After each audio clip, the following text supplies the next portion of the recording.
అందరికీ నమస్కారం. సరే, ఇప్పుడు రాష్ట్రం అంతా 2 రోజులుగా జగన్మోహన్ రెడ్డి గారు ఆయన కట్టుకున్న ప్యాలెస్ గురించి, దాని మీద వైఎస్ఆర్ కాంగ్రెస్ పార్టీ వివరణ, విశాఖపట్నం ప్యాలెస్ మీద ఆయన వివరణ, ఏదో ఒక ఐకానిక్గా కట్టాలి అనుకున్నాం. ఆ తర్వాత మరి కొంతమంది అధికారులు మరి విశాఖ రాజధానిగా అనుకున్నప్పుడు మరి అధికారులు ఈయన ఇక్కడ ఇల్లు వచ్చిన ఆఫీసు ఉంటే చాలా బాగుంటుందని సూచించారట. ఆ సూచన మేరకు స్వల్ప మార్పులు చేసి ఆయన నివాసానికి అనుగుణంగా స్వల్ప మార్పులు చేసి ఏదో సింపుల్గా కేవలం ఒక 500 కోట్లు ఖర్చు పెడితే, అంటే అతని ఉద్దేశంలో అతను తినేసింది 1000 కోట్లు 1,00,000 కోట్లు ఉంది కాబట్టి అవన్నీ మర్చిపోయి 500 కోట్ల కోసం ఎదగోవడం ఏంట్రా అన్నట్టుగా మరి ఆయన ఫీల్ అయ్యారా అన్నది నాకు అర్థం కాల.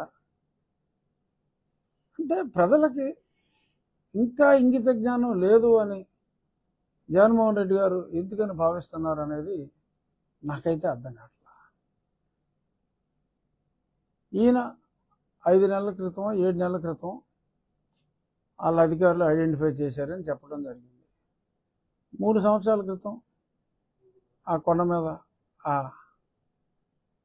రిషికొండ కోట కట్టడం ప్రారంభించారు. అది అందరికీ తెలుసు. నేను సుమారు 2 సంవత్సరాల క్రితం ఒక బ్లాకు జగన్మోహన్ రెడ్డి ఇంటి బ్లాకు, ఆ పక్కన సెక్రటరీస్కి ఒక బ్లాకు, సెక్రటరీస్ వీళ్ళందరూ కనీసం ఒక 10-15 మంది సెక్రటరీలు ఓవర్ నైట్ స్టేక్ కానీ కపుల్ ఆఫ్ డేస్ స్టేక్ కానీ ఇంకొక బ్లాక్ అని చెప్పి ఇప్పుడు 2 ఏళ్ల క్రితమే నేను చెప్పా. అది రికార్డు ఉంటుంది. 2 ఏళ్ల క్రితమే నేను ఏ బ్లాక్ దేనికోసం కట్టాడు, ఈ విజయనగరం బ్లాకు, గజపతి నగరం బ్లాకు, కళింగ బ్లాక్, ఇవన్నీ తొక్కలో కవర్లు. అతను ఇల్లు కట్టుకుంటున్నాడు, ఇంటి దగ్గర ఒక ఆఫీస్ కూడా పెద్ద ఆఫీస్ పెట్టుకుంటున్నాడు. ఎలా అయితే తాడేపల్లి కొంప పక్కన ఉన్న ఆఫీస్ నడుపుకుంటూ సెక్రటేరియట్కి వెళ్లకుండా ఎలా కాలక్షేపం చేస్తున్నాడు, విశాఖ రాజధాని అని చెప్పి అలాగే కాలక్షేపం చేయబోతున్నాడు అని చెప్పి నాకు ఎప్పుడో తెలుసు ఈ విషయం. ఆ విషయాన్ని నేను అప్పుడే చెప్పడం జరిగింది. మరి ఇలాంటివి మరి ప్రజలకు తెలియదు అనుకుంటారు, ఏమనుకుంటారు. కేవలం ఎవడో అధికారి ప్రవీణ్ ప్రకాశం, ఇంకెవడో మాలోకం ప్రకాశం వాళ్ళు సూచించారట సీఎం గారికి ఇదైతే భలే సూట్ అవుద్దని. అందుకని అప్పటికప్పుడు మార్పులు చేసి మరి అప్పటికప్పుడు 26 లక్షల కమోడు, 50 లక్షల టబ్బు, బాత్రూము. ఆ బాత్రూమే పేదవాడికి, అంటే నిత్యం పేదవాడి తరఫున పెత్తందారులతో పోరాడే జగన్మోహన్ రెడ్డికి మరి ఆ పేదవాడి 2 పేదల ఇల్లు సైజు కన్నా పెద్ద బాత్రూము, ఆ కమోడ్ ఖరీదు ఒక 12 పేదవాడి ఇళ్ళ ఖరీదు అయిన కమోడు. అంటే ఇవన్నీ ఆయనకి చచ్చినంత డబ్బు ఉంది. జగన్మోహన్ రెడ్డి గారు ఏదో బీచ్లో సైట్ కొనుక్కుని ఆయన 500 ఎట్టు కట్టుకున్నా కూడా ఎవరో బాధపడ్డాం.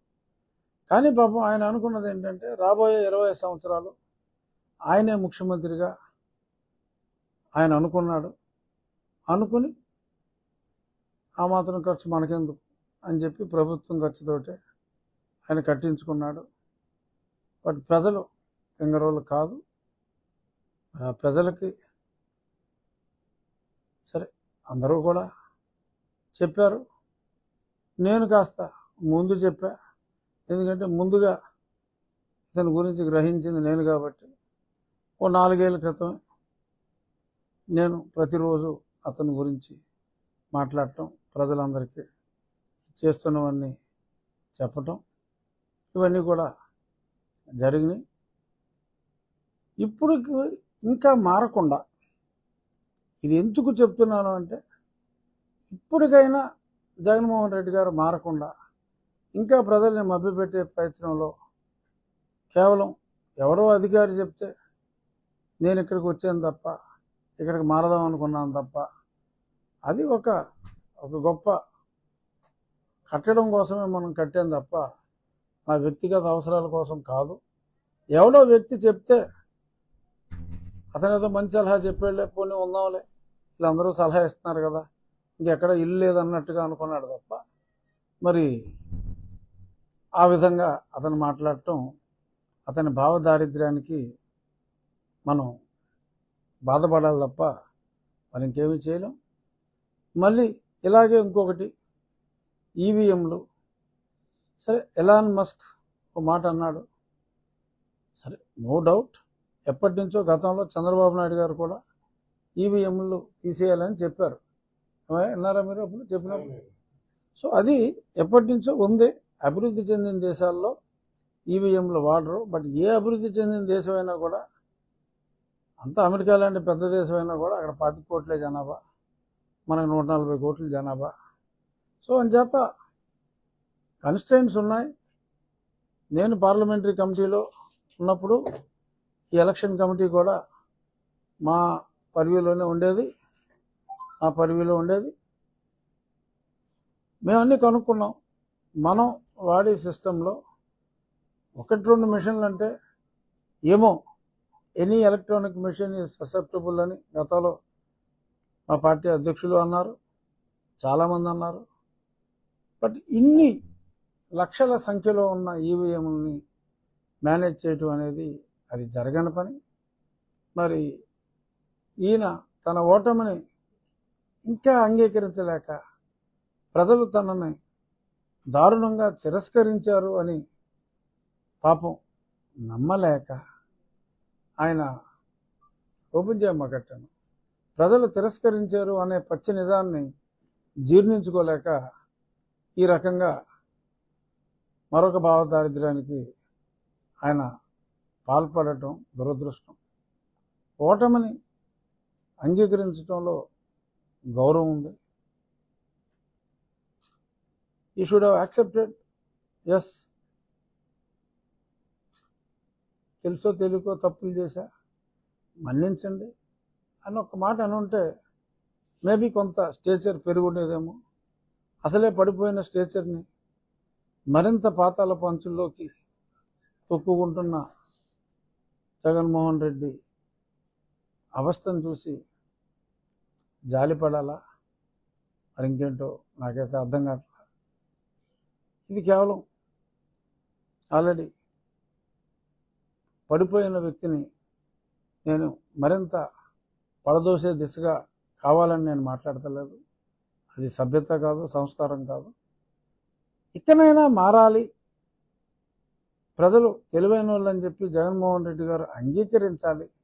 ఇంకా ప్రజల్ని పనికిరాని వాళ్ళుగా, మూర్ఖులుగా భావించవద్దు అని చెప్పి వైఎస్ఆర్ కాంగ్రెస్ పార్టీ, సరే 11 సీట్లున్నా, ప్రతిపక్ష హోదా లేకపోయినా అదొకటే ప్రతిపక్షం. సో కాబట్టి ప్రతిపక్ష హోదా లేని ప్రతిపక్షానికి నా సూచన ఏంటంటే, be dignified in your statements. ఏం మాట్లాడినా కన్స్ట్రక్టివ్గా ఉండేలాగా మాట్లాడండి తప్ప ప్రజల్ని డిగ్రేడ్ చేసేలాగా మాట్లాడవద్దు. Let there be constructive criticism అని మరొకసారి తెలియజేస్తూ, ఇక అది వదిలేసి నియోజకవర్గానికి వద్దాం. నేనేం చేస్తున్నాను నా నియోజకవర్గానికి అనేది ఇంపార్టెంట్.